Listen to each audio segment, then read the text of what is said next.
नमस्कार, आस्वाद आपलेपणाचा चॅनलमध्ये आपलं स्वागत आहे। तर इथे एक वाटी घेतलेली आहे, त्याच्यामध्ये मी 1.5 चमचा इतकं सिट्रिक ॲसिड घेतलेलं आहे। आपल्याला ते वाण्याच्या दुकानामध्ये सुट्टं सुद्धा मिळतं, 10 रुपयाचं मागितलं तरी सुद्धा मिळतं। त्यानंतर इथे त्याच चमच्याच्या मापाने 1.5 चमचा इतकं बारीक मीठ घेतलेलं आहे, मिक्स करून घ्यायचं आहे।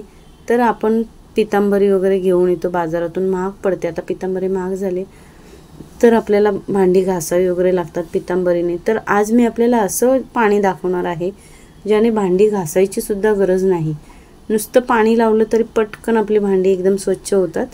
तर आता आपलं जे सिट्रिक ॲसिड आणि मीठ आहे त्याच्यामध्ये पाणी घालून घेतलेलं आहे, चांगलं मिक्स करून घ्यायचं एकजीव करून। तर आता इथे मी चांगलं मिक्स करून घेतलेलं आहे, बोटाने थोडंसं पुन्हा एकदा मिक्स करून घ्यायचं। त्यानंतर इथे बघा मी तांब्या घेतलेला आहे, तर त्याला आपण आधी पाणी लावून बघूयात। तर इथे बघा आपल्या घासायची सुद्धा गरज नाही, नुसतं पाणी घ्यायचं आणि आपला हात फिरवायचा त्याच्यावरती, एकदम चकाचक अशी आपली भांडी निघाली जातात। म्हणजे आपल्या हाताला सुद्धा असं म्हणजे काही केमिकल वगैरे असं काही नाही, हाताने सुद्धा आपण सहजपणे घासू शकतो, काही साईड इफेक्ट वगैरे काही होत नाही। सिट्रिक ॲसिड तर आपण ढोकळा वगैरे बनवण्यासाठी वापरतोच। तर इथे बघा आता मी बाहेरून घासल्यानंतर आतून सुद्धा नुसतं पाणी लावून घेते, आतून सुद्धा आपली भांडी किती काळी झालेली असते ना, तरी ती अगदी सहजपणे निघाली जातात। तर तुम्हाला कळलंच असेल, नुसतं पाणी लावून बघा आपला तांब्या किती मस्त असं एकदम चकचकीत झालेला आहे, एकदम छान असा निघालेला आहे। तर आता आपला तांब्या आपण आता चांगलं व्यवस्थित काढून घेऊयात। त्यानंतर मी तुम्हाला एक बरणी दाखवते, माझ्याकडे ना पितळेची बरणी आहे, ती खूप जुनी आहे, तर ती सुद्धा तुम्हाला मी घासून दाखवते म्हणजे तुमचा विश्वास बसेल। बघा तांब्यासुद्धा आतून किती स्वच्छ निघालेला आहे, आतून काळं पाणीसुद्धा त्याच्यामध्ये आलेलं आहे। तर बघा एकदम मस्त असं चकचकीत झालेला आहे आपला तांब्याचा तांब्या। तर ही बघा ही बरणी आहे, जुनी बरणी आहे आणि ही पितळेची आहे।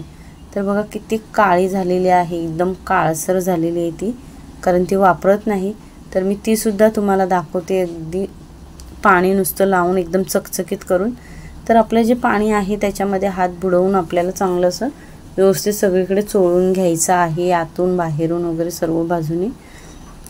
खूप छान अशी आपली भांडी निघतात। आता सणवार आहेत तर आपल्याला तांब्या पितळेची भांडी वगैरे सुद्धा घासावी लागतात, सण वगैरे काही असेल अशा वेळी। तर पितांबरी वगैरे कधी नसेल किंवा आता पितांबरीसुद्धा महाग झाले, त्यावेळी आपण अशा पद्धतीने ही आपली जी भांडी आहेत ना तांब्या पितळेची, नुसतं पाण्याने हात फिरवून पटकन चकचकीत करू शकतो। तर इथे बघा बरणीला सुद्धा मी सर्व बाजूने व्यवस्थित पाणी लावून घेते। बघा तुम्हाला कळलंच असेल आपली बरणी किती काळी होती, तर अगदी सहजपणे त्याचं जो काळपट भाग आहे तो निघाला जातो। झाकणसुद्धा बघा त्याचं किती मस्त असं चकचकीत झालेलं आहे, म्हणजे आपल्याला जोर वगैरे द्यायची सुद्धा गरज नाही, फक्त पाणी घ्यायचं, थोडंसं चोळून घ्यायचं भांड्याला, म्हणजे एकदम स्वच्छ निघालं जातं। बघा इकडून सुद्धा बघा बरणी आपली कशी मस्त निघालेली आहे, मी तुम्हाला दाखवली तेव्हा तुम्हाला कळलंच असेल किती काळी झाली होती ती। तर आपण त्याच्या खालच्या भागाला सुद्धा बरणीच्या तळाला सुद्धा व्यवस्थित असं आपलं जे पाणी ते लावून घेऊयात। व्यवस्थित मी तिला साफ करून घेतलेलं आहे आणि आता आपण तिला कात्याने एकदा घासून घ्यायचं किंवा साबणाने, स्क्रबर असेल त्याने साबणाने एकदा स्वच्छ घासून घ्यायचं आपल्या भांड्यांना। तर इथे मी आता ते साफ करून घेतलेत, आता आपण त्यांना घासून घेत। तर इथे पाणीसुद्धा बघा आपलं उरलेलं आहे, असं नाही की सर्व पाणी आपण वापरलेलं आहे, पाणीसुद्धा आपलं उरलेलं आहे, म्हणजे आपण दुसऱ्या वेळेला सुद्धा ते वापरू शकतो भांडी वगैरे घासण्यासाठी। म्हणजे एका डब्यामध्ये बनवून ठेवायचं। तर इथे बघा मी आपली भांडी घासलेली आहेत, स्वच्छ पुसून घेतलेली आहेत। तर बघा किती छान अशी आपली ही भांडी निघालेली आहेत, अगदी सहजपणे, जास्त मेहनत न घेता। बरणी तर तुम्ही आधी पाहिलीच असेल किती काळी होती, तर बघा मस्त अशी पितळेची बरणीसुद्धा आपली चांगली अशी एकदम चकचकीत झालेली आहे, तांब्यासुद्धा। तर तुम्ही अशा पद्धतीने ह्या पाण्याने नुसती ही भांडी आपली तांब्या पितळेची साफ करून बघा, अगदी चुटकीसरशी साफ होतात आणि आपल्याला जास्त मेहनतसुद्धा त्यासाठी करावी लागत नाही। तर तुम्हाला आजची आपली ही व्हिडिओ आवडली असेल तर चॅनलला सबस्क्राईब करा, बेल आयकॉनचं बटन प्रेस करा, म्हणजे आपल्या व्हिडिओचे जे येणारे नोटिफिकेशन्स आहेत ते तुम्हाला सर्वात आधी मिळतील।